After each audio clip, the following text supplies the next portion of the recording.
this guy, Dave is in the light blue shirt here, asked me to do his flight review in May, and he, kind of knowing that I didn't have a lot to offer in the experience department, was like, go research sport pilots and sport pilot instructors and MOSAIC and all the new regs, and for my BFR, I want you to present all that to me so I can decide whether to become a sport pilot instructor.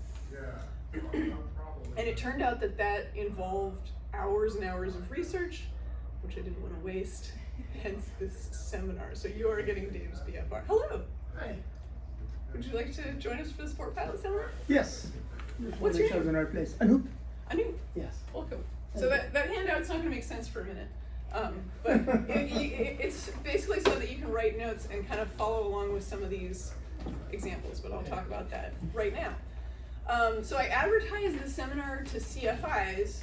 Obviously it's open to everyone, but I just wanted to establish kind of the level of participation. These regulations a lot of them are new, or they've newly been changed. So I'm going to be interpreting regs based on just my own reasoning. And I'll take regulation A and I'll interpret that, and I'll take regulation B and interpret that, and then I'll put the two together in a way that makes sense to me and draw conclusion C. And I really don't want you to just be like, conclusion C is fact. I want you to, I've put all the regulations that I quoted here verbatim, so that you can follow along and go, okay, I agree with her interpretation of A, kind of don't agree with her interpretation of B, let's talk. So that's the disclaimer. Grab a pen then. Yeah, grab a pen, and there's more pens up front if you want them.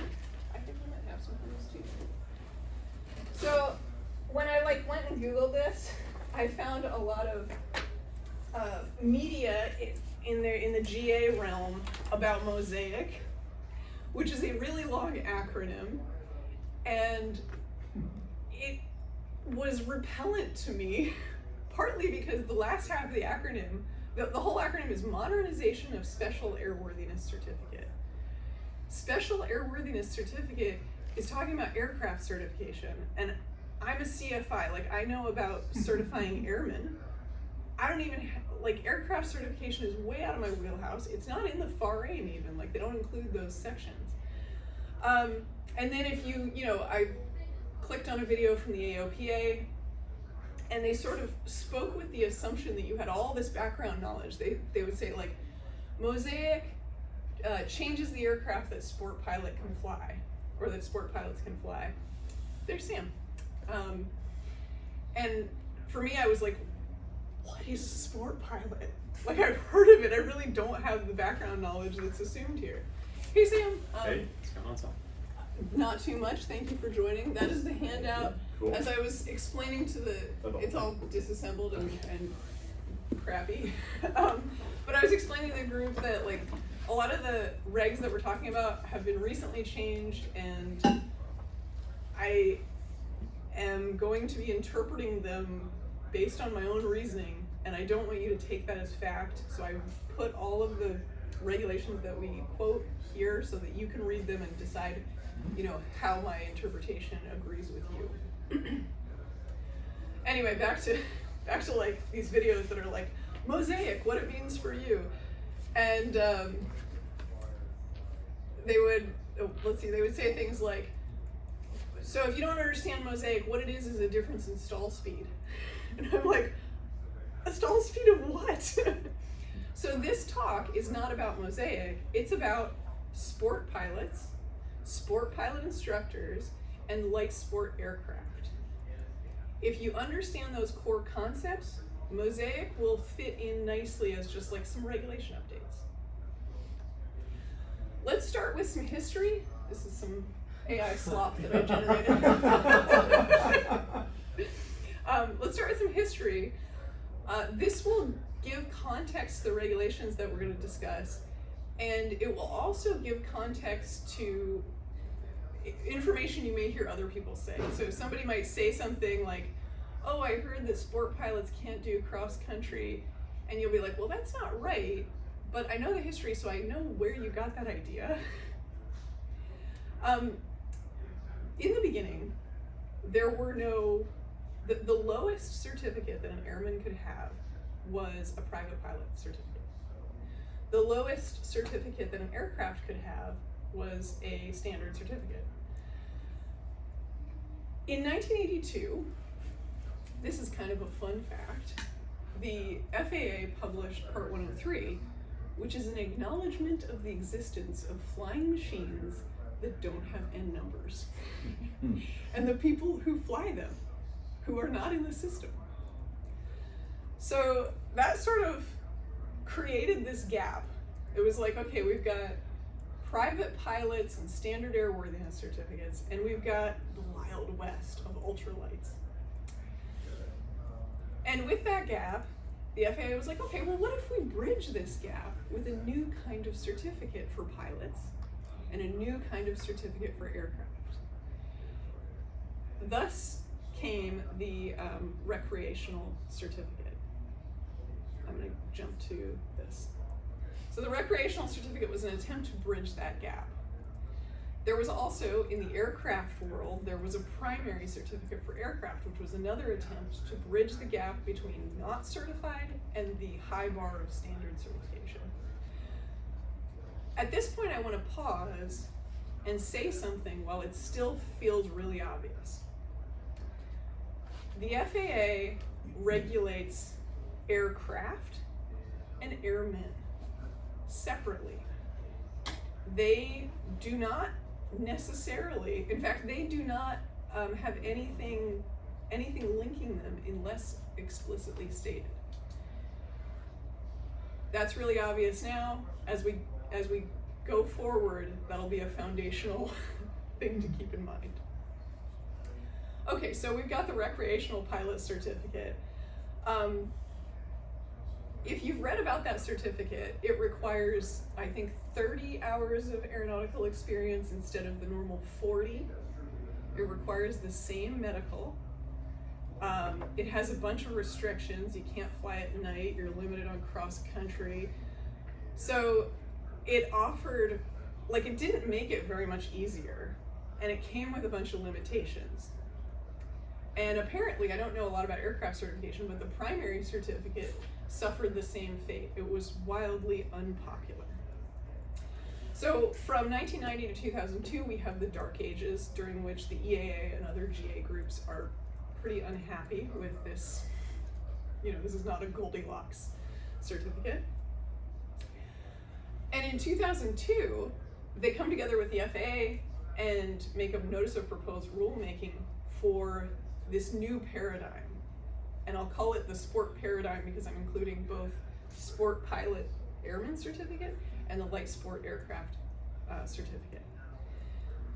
This is a picture from FAA Aviation News, and you can see there's a lot of interested parties, standing room only, in this discussion. So it looks like this might be popular. And we can think of this as successfully bridging the gap between the Wild West and the high bar of standard certification. So that goes into effect in 2004, and we get new subparts in Part 61. So Subpart J, Sport Pilots, and Subpart K, Sport Pilot Instructors. From there, we have a few updates. 2010, there's a couple reg updates. 2025, we now have a history of over 20 years of this certificate. We've seen that not only has it gotten traction, but it has a good safety record. So in 2025, MOSAIC, which is just a set of rule changes, removes some guardrails. So that's how you can think of MOSAIC. It's like sport pilot is going well, we'll remove some guardrails now. Those changes, the airman changes went into effect in October of last year, and that's mostly what we'll be talking about. The aircraft changes partly went into effect last year and partly went into effect yesterday. A quick note about certificates, airworthiness certificates. So this is on the aircraft side. There The hierarchy, or the way that these are organized, this is in part 21, or sorry, part 21.175. We have the standard airworthiness certificate. Then we have the non-standard special airworthiness certificate, and that includes primary, light sport, and experimental. So they're organized a little differently than airmen's certificates. Could you back it? So there's a fourth one special yeah, flight special permit. flight permit, which you apply for if something's broken and you need to fly to a repair station. Okay. Just some historical data on how the airman certificate took off. Before your eyes settle on this, the blue line is shrunk by a factor of 30. The blue line is private pilot certificates, which have always far outshined, that is the most popular kind of airman certificate by far, but it has been declining. Sport pilot certificates, as soon as they were introduced, they got traction and they have been increasing. Recreational pilot certificates were never popular and are now down to 54 active recreational airmen. 54? 54. Yes, it was never over 1,000. It was I think the highest it ever was 500, and it's just been declining. The pilot certificate hierarchy. So we talked about the aircraft certificate hierarchy, the pilot certificate hierarchy. If you go to 61.5, which if you're a CFI, that is a really handy reg to have on speed dial, it outlines all of the pilot certificates in order of difficulty and the privileges that they provide you. The lowest is student, then recreational, and then they put sport pilot at the very end, but if you were to put it in there, it would be between student and recreational. It is harder to get than a student pilot, easier to get than a rec pilot, and less privileges than a recreational pilot. The yellow certificates do not meet ICAO requirements, so they're not good if you go abroad. They're not good to use international. All right, let's talk about the certificate itself, the sport pilot certificate. It is distinctly different from other pilot certificates because it has no ratings. If you pull that green card out of your wallet that says private pilot or commercial pilot, that is your pilot certificate, and on the front it says the certificate type. If you turn it around, it says airplane single engine land, instrument rating, etc. Those are your ratings. A sport pilot certificate will say sport pilot on the front and it will say nothing on the back. The way that you gain additional privileges with this certificate is endorsements. You can get endorsements from the FAA via an examiner, and you can get endorsements from an instructor for additional categories and classes. You have this handout full of regulations in your lab, and I think now is a good time to address the elephant in the regs. Under the 61.300 and 61.400, you'll notice that all of the regulation headers are in the form of questions. When these were written in the early 2000s, the Federal Register, which is the FAA's sort of novel about why they did this, states that they wanted to use plain language, which is a great idea, right? They want to avoid legalese and confusing wording that's goes over people's heads, but they took it to the extreme and they put everything in question and answer format. They shoehorned it into this format whether or not it made sense. For example, here's 61.412. Do I need additional training to provide instruction on control and maneuvering an airplane solely by reference to the instruments in an aircraft based on V sub H? That's not easy to read. It's a yes or no question, and there's not a yes or no answer. So yeah, if anybody wants to go write comments to the FAA about maybe changing that. But that was a side note. Back to the certificate. So we said you're going to get additional privileges via endorsement.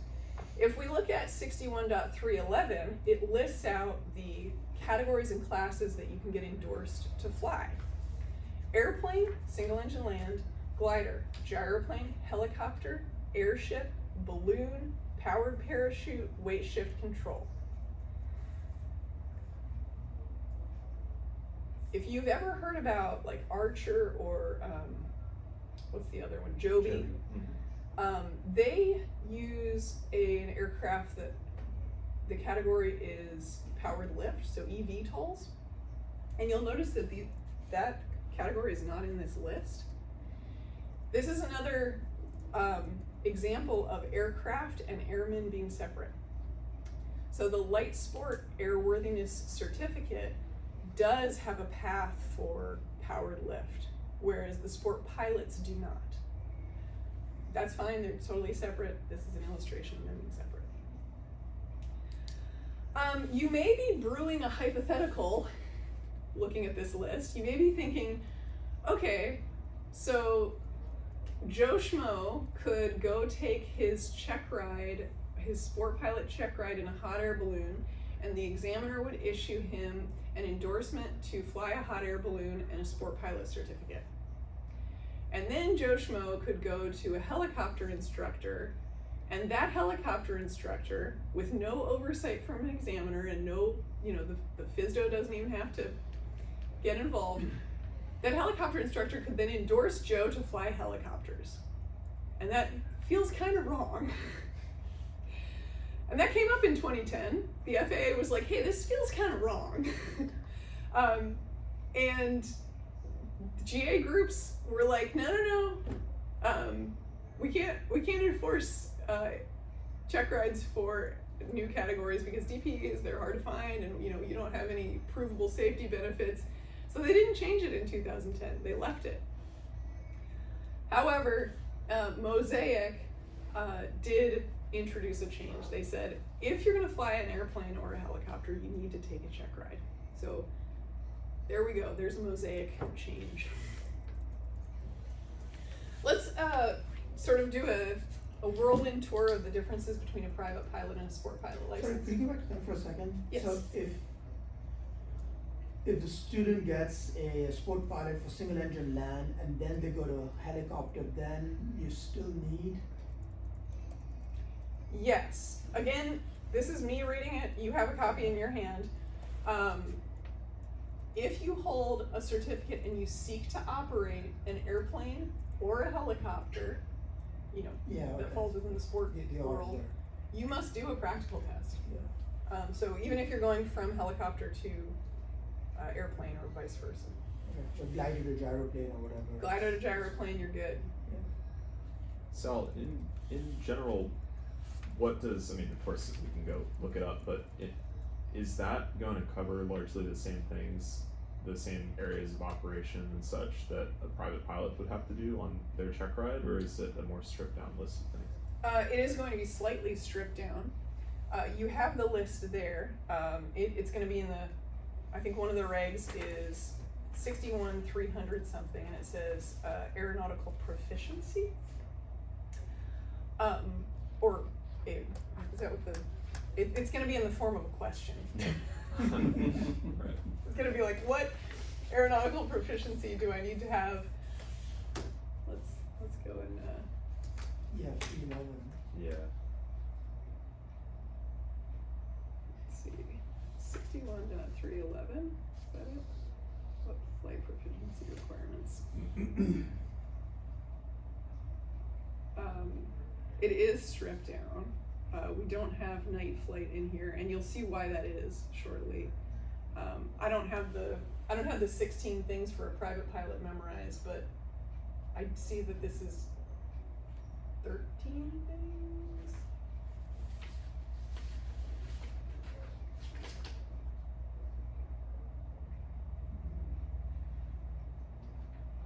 Does that answer your question? Yeah, generally points me in the right direction.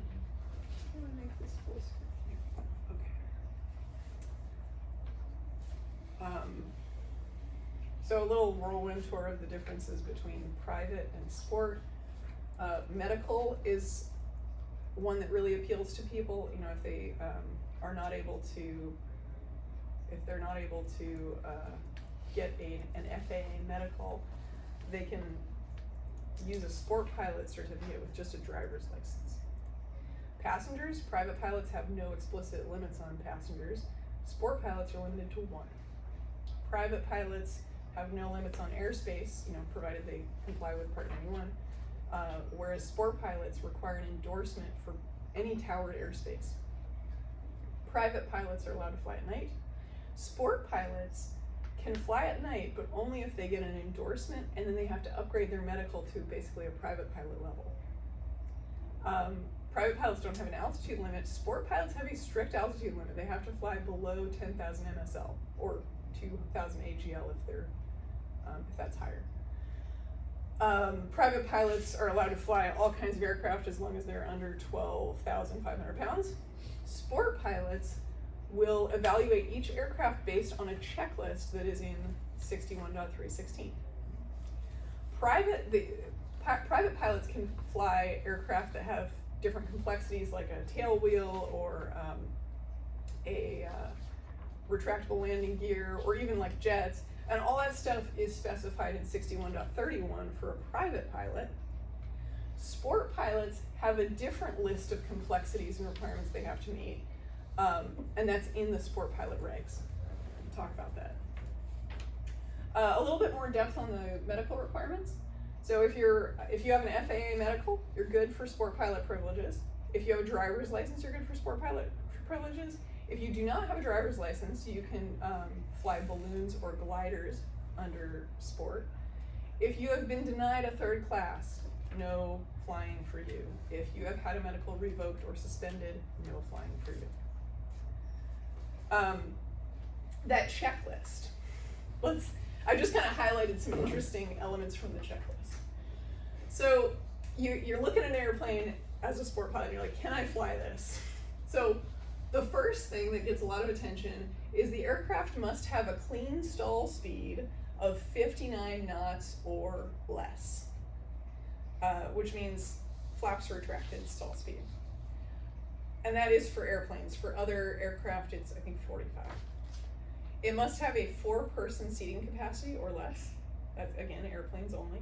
Non-pressurized cabin. And then there's this one that's worded a little weirdly. So it says, loss of partial power would not adversely affect directional control of the aircraft, must allow a controlled descent in partial power or total power plant failure. Why did they write it that way?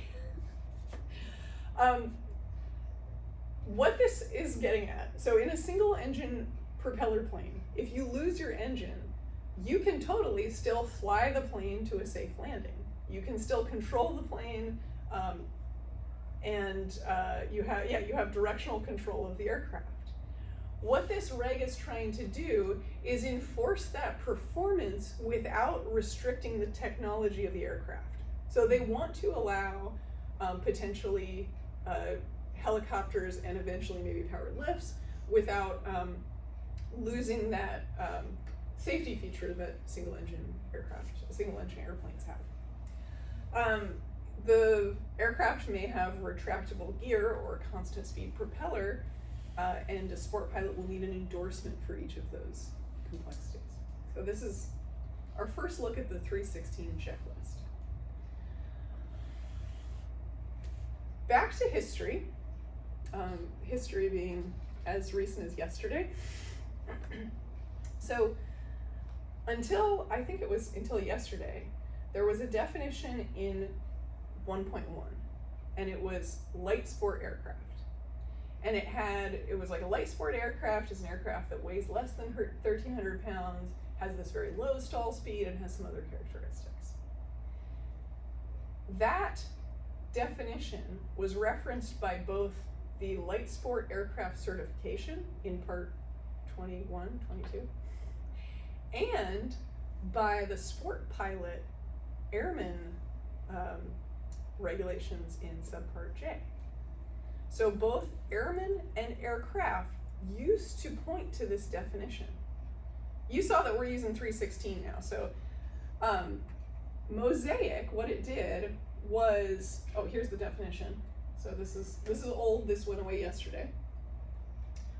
But what MOSAIC did was first, it removed the link between airmen and that definition and replaced it with 61.316.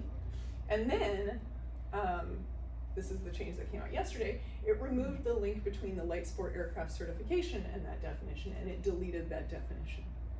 So here we have another significant change that came out of MOSAIC. It decoupled airmen and aircraft from that light sport aircraft definition.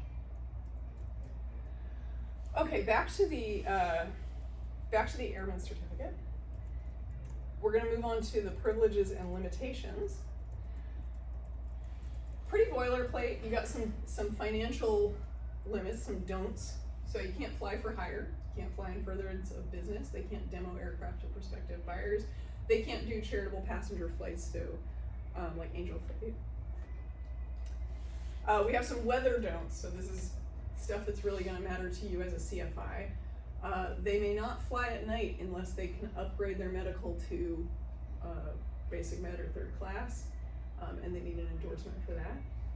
They must have flight or surface visibility of 3 statute miles, and they have to have visual reference to the surface, so contact flying in the old sense.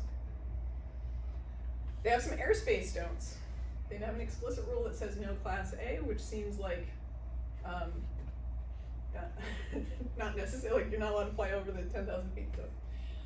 But for any towered airspace, so Class Bravo, Charlie, Delta, or any towered airport, they have to have an endorsement for that. And they can't fly outside the US just because the certificate doesn't meet ICAO requirements. And they have this altitude limit. Okay. There's some carriage don'ts. You can't have more than 1 passenger and you can't tow anything. There are some additional aircraft don'ts. So this is, if I were writing these regs, I would have maybe put this in 316 instead of 315, but it is what it is. They may not fly an aircraft that requires more than 1 pilot. Easy. Again, they repeat the rule about retractable landing gear and constant speed propellers. And you can't fly an aircraft that requires a type rating in accordance with 6131. All right. This is a weird one, a tough one to read. So it says, you cannot fly an aircraft that has a V sub H, and V sub H is, you have it in your handout, but I think it's maximum cruise speed at a continuous power setting. So something, I butchered that, but it's like your maximum sustained cruise speed. So it says you can't fly an aircraft that has greater than 87 knots maximum cruise speed without endorsement. You can't fly an aircraft that is less than 87 knots. Okay, so you can't go either way without an endorsement. The way that I think of this, and the way that I think matches the FAA's explanation, is they've divided all of aircraft into fast and slow. And if you're going to fly slow aircraft, you need to have an endorsement, and you're going to need to get training and endorsement to cross that line. So if you started a fast aircraft, you're going to need some training to move over to slow, and vice versa. That is a way to think about it. And then they have a little grandfather clause in here. The last one. I think a lawyer who saw this last one would do a double take. So it says, you may not operate as PIC contrary to any other limit or endorsement from an authorized instructor. My hypothetical is, okay, if John's a sport pilot, I don't really know John, but I know he's a sport pilot, and I just read an endorsement that says, John can't fly higher than 500 feet. Does he have to honor that? Anyway, so this is kind of a weird one. But as an instructor, you can put any limitations that you want on your own student. Maybe other instructors can too. I don't know. Okay, let's do some situation, let's set up some situations and try to figure them out. So this is our game show. Is this legal? Okay, here's our guy. He has a sport pilot certificate, and he has an airplane single engine land endorsement. He took his check ride in a Cessna 150. And just so I understand, the instructor is not going to give that endorsement, right? The examiner is. You are correct. Okay. Yeah. the instructor could give another one later, but the first one they're gonna get from the examiner. Yeah, that's a really good point, Peter, because there are two reasons that this endorsement had to come from the FAA. This was his initial endorsement. He did his check ride in a Cessna 150. So even if he did his check ride in a balloon, this is gonna come from the FAA. And it's an airplane. So it falls into the special exception for airplanes and helicopters where you have to do a check ride for that. But yeah, that is a good point. So that's our guy. What does he want to fly? The beautiful, high-tech, leather interior Cessna Skylane 182. So we're going to decide whether or not he can fly this plane. And here's the approach we're going to take. We're going to pull out that 316 checklist, and we're going to go through it and see if it meets all that. If it does, then we're going to go over to the limitations in 315, and we're going to see if it meets all those limitations. And then we'll decide whether we can fly this. Okay, the big item is stall speed, a clean stall speed of less than or equal to 59 knots calibrated. So I just pulled a page out of the performance table, and I'm wondering like what part of this page should I be looking at? Well, we said clean, so we're going flaps up. So we're either here or here. Do we want the most rearward center of gravity or the most forward center of gravity? Yes. Okay. Right, so you are correct in that you want the one that's stricter, right? If we do most rearward, we get a lower stall speed. Then if we do most forward center of gravity, we get a higher stall speed. But I had to go to the Federal Register to get a, so here's the actual text of 316. So it says maximum certified takeoff weight, so we're in the right page, cool. And then it says most critical center of gravity. Like what's the most critical center of gravity? Is it the most forward or is it the most aft? So I don't have a slide for it. In the Federal Register, the FAA explicitly is like, it is the most forward center of gravity. They just said that. So we've got an interpretation directly from the FAA. And sure enough, we make the cut. So the calibrated airspeed is 56 knots.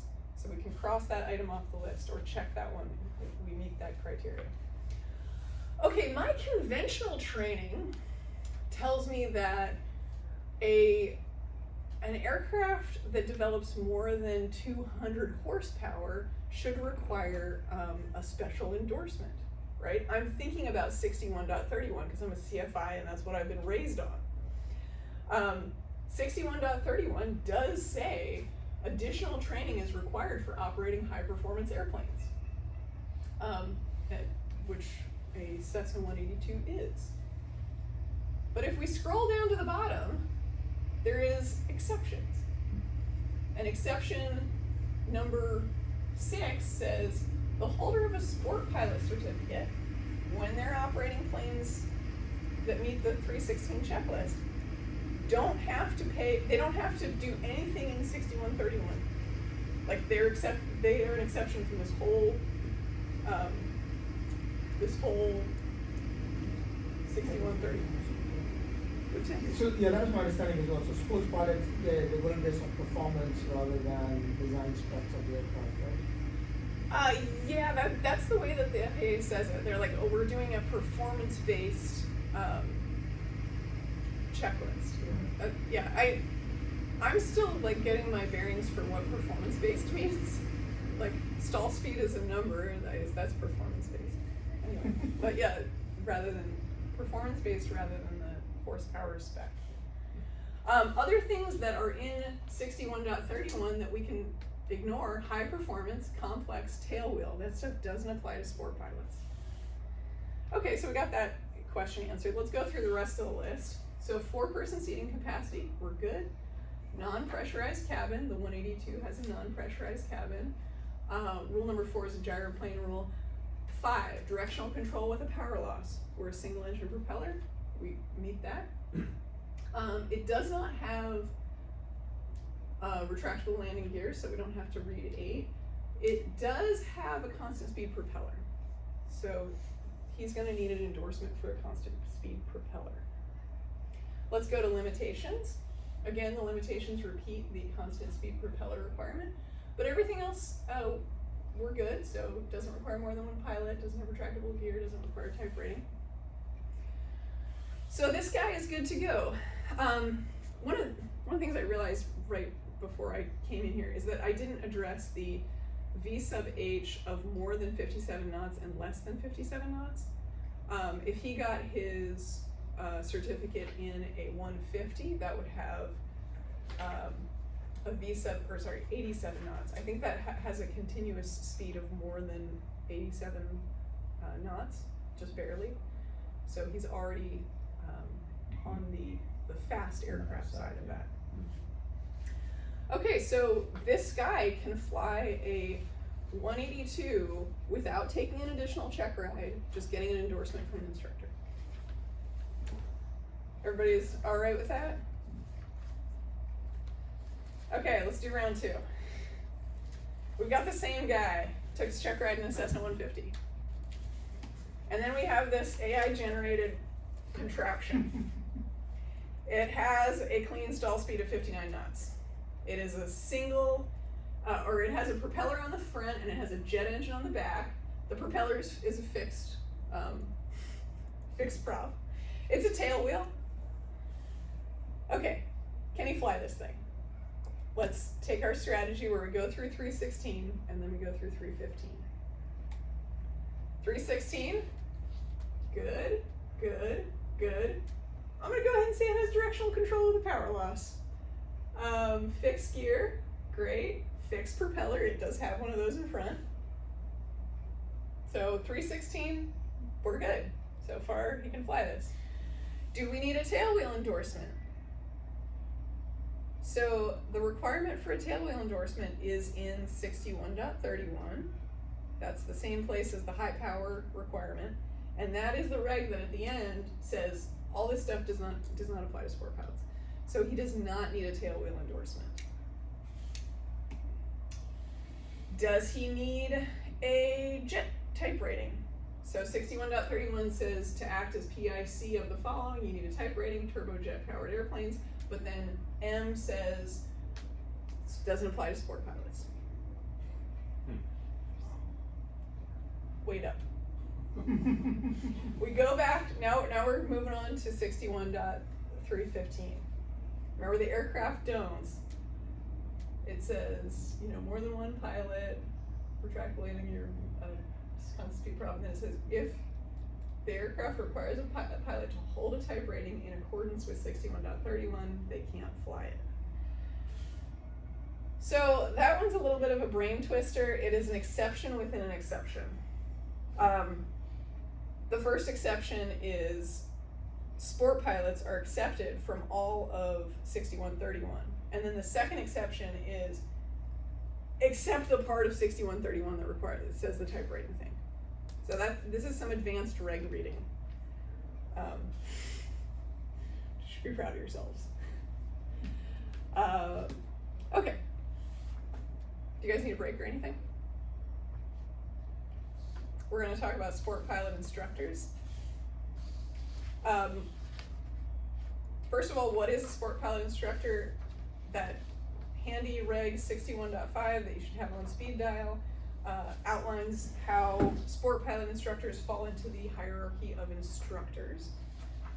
Remember that those six airmen, student, recreational, sport, private, commercial, ATP, those are all pilot certificates. So they are in a group of certificates.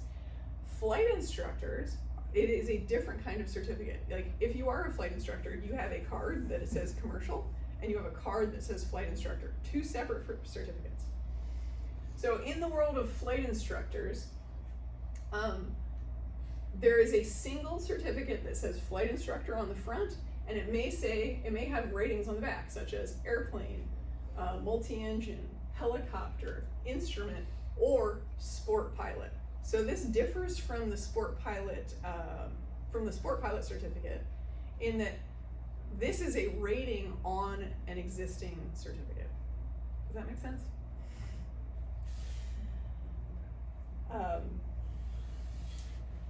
a little note about how sport CFIs are similar and different from regular CFIs. So sport CFIs, they are not regular CFIs. They have limitations. If you'll notice, Subpart H is titled Flight Instructors Other Than Flight Instructors with Sport Pilot Rating. So Subpart H says, this is not for flight instructors with a sport pilot rating.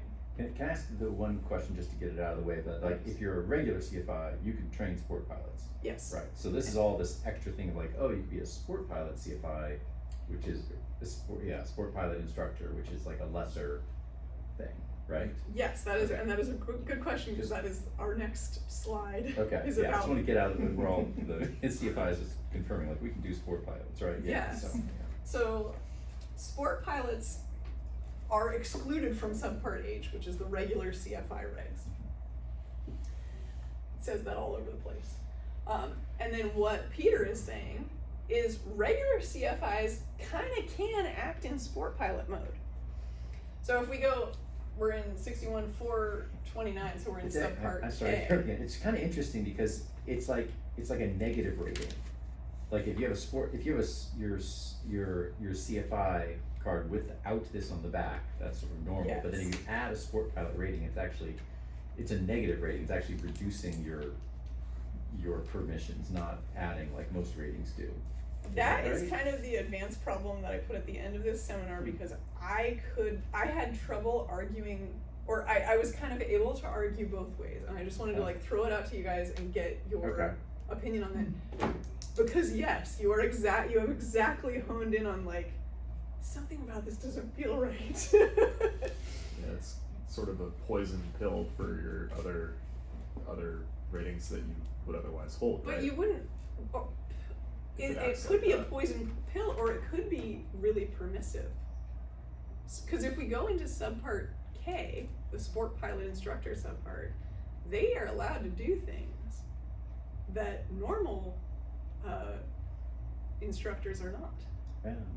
So they have some limitations, but they also have some freedom to do things. Yeah, so this is the text that says, this is in the sport pilot regs. It says, if you hold a flight instructor certificate and you want to exercise the privileges of a sport pilot, you may do so. Period. The typical instruction that a sport pilot instructor will give is they can instruct students who are seeking a sports certificate. They can do sports certificate training. They can, so like, if you need to train for that V sub H of the high V sub H or the low V sub H, something like that. They can train other sport pilot instructors. They can give sports certificate endorsements. So they can give that constant speed prop endorsement or the retractable landing gear endorsement. And they can give sports certificate flight reviews. So they can give flight reviews to sport pilots.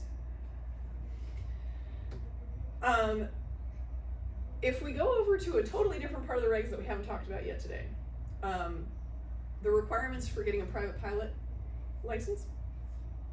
In 109, there is an explicit little sentence in there that says aeronautical experience and dual training conducted by a sport instructor can be counted towards your private.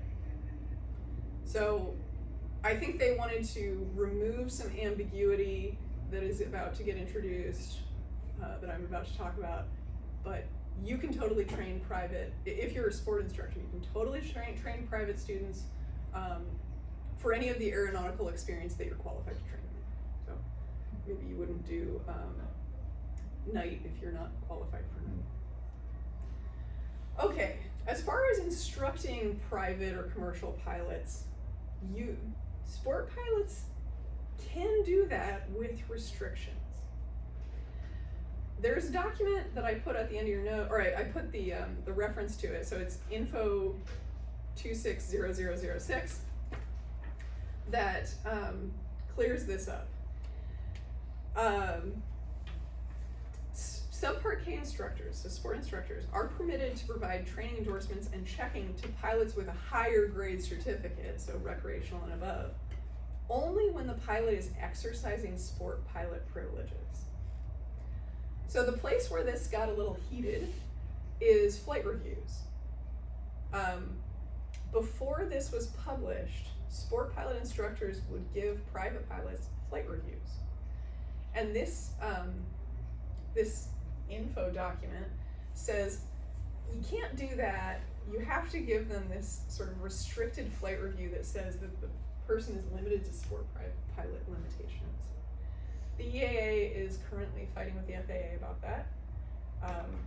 But yeah, that applies to any training at all. So this is like a concept that will really restrict what sport pilots can do. Oh yeah, this is the EAA arguing with the FAA. Okay, so are you guys ready for a difficult scenario that I couldn't totally solve? So this is Dave. This is a real life scenario. This is me and Dave. So Dave has a decathlon, which is a tailwheel aircraft with a constant speed propeller. He is a commercial pilot with lots of experience. I am a flight instructor with no experience and a commercial pilot. He wants to train to become a sport pilot instructor, possibly with me. Can we do this? So our first stop is the airplane. So since the airplane's original certification, does it meet 61.316? So stall speed, the requirement is 59 knots, actual is 53 miles an hour. We're good. Seats, it's got 2 seats. Pressurization, no. Constant speed prop, the requirement is that he's endorsed, so he's going to need an endorsement, which I could give him potentially. Let's talk about Dave.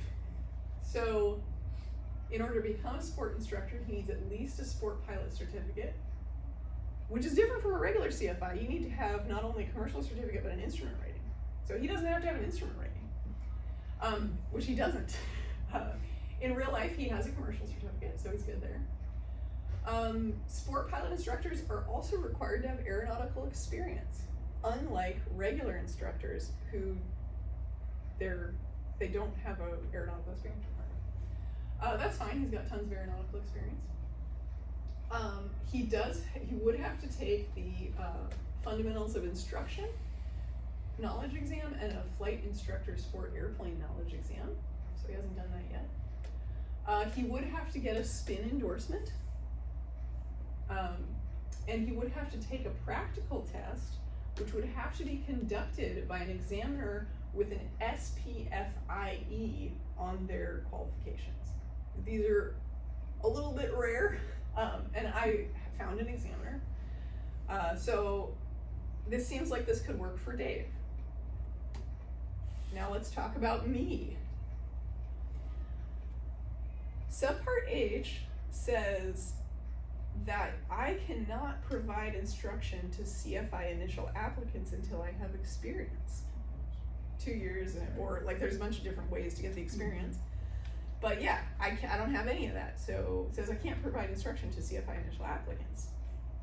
But then we got 413, which says, we got 429, which says a CFI may exercise the privileges of a sport CFI. And sport CFIs do not have any restrictions on experience in order to teach other sport CFIs. So y'all have the regs in hand, and I even put in the subpart H1. If you want to hang out and discuss, I'm going to go get a drink of water, and maybe you'll have a brainwave.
So I felt like things that stood out to me was like subpart H at the very top says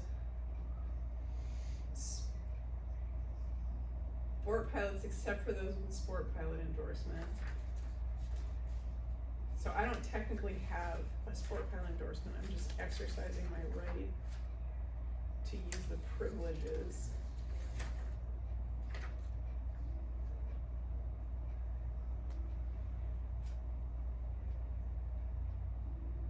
The 429 says that you can exercise all the privileges of a flight instructor with a sport pilot rating, Yeah.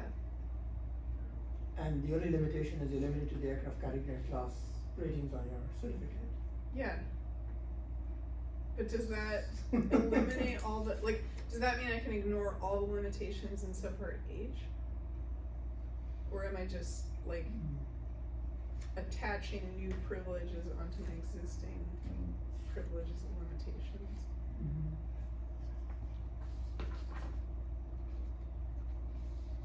I mean, it's definitely interpretation, right? But it would seem to say, like, you can put on your CFI hat or you can put your CFIS hat on. Yeah. And you just have to be explicit maybe about which one you're doing, but you're like, today I'm a Right. CFIS and I'm gonna do these certain things with it. Right. And in the spirit of it, I mean, they're basically saying CFIS doesn't have the 2-year limit or whatever to train other CFISs. They're sort of saying you're comfortable with a lower level of experience. Yeah. And so, and you have that lower level of experience, but they're comfortable with it.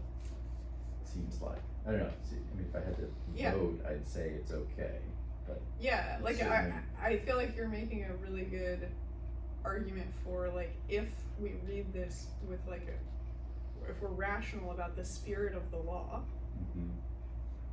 I should not be more restricted. Like if I'm gonna put on my sport pilot instructor hat, I should not be more restricted than somebody who actually has the sport pilot Right. rating on the back there. Mhm. Flight instructor certificate.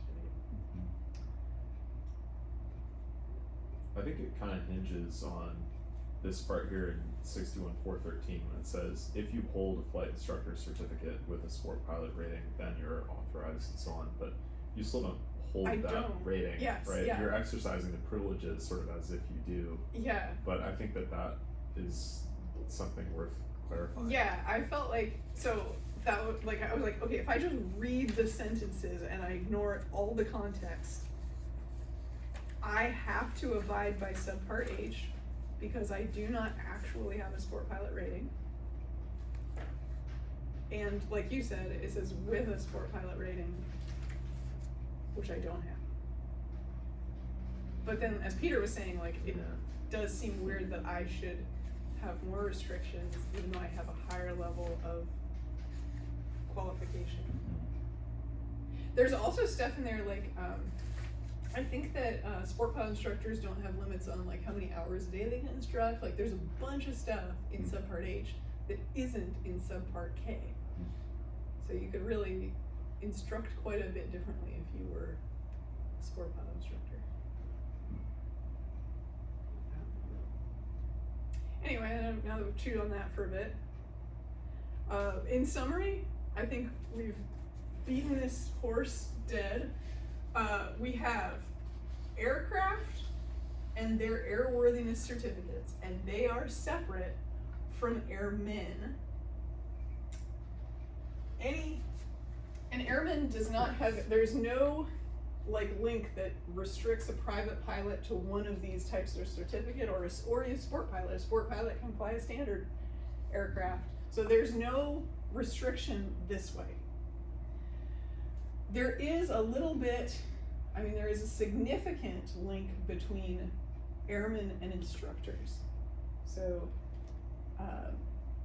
CFIs can instruct sport pilots, sport instructors can instruct sport pilots, but sport pilot instructors kind of limited in the way they can instruct private pilots.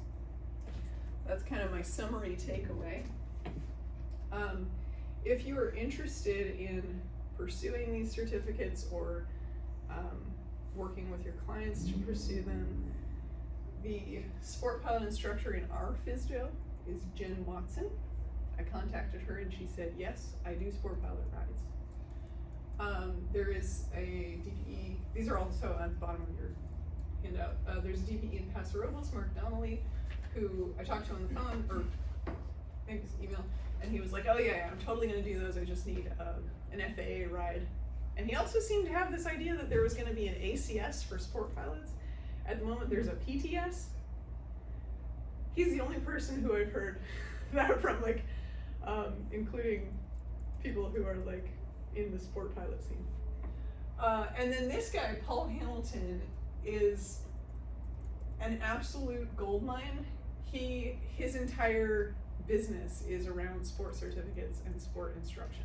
So he's in the scene, like, I think he's qualified to fly like weight shift control, all kinds of things like that. And he's up to date on the regs, like this is his business. And he's in Carson City. He can also do check rides for sport pilot instructors. And I talked to him and he's a great guy.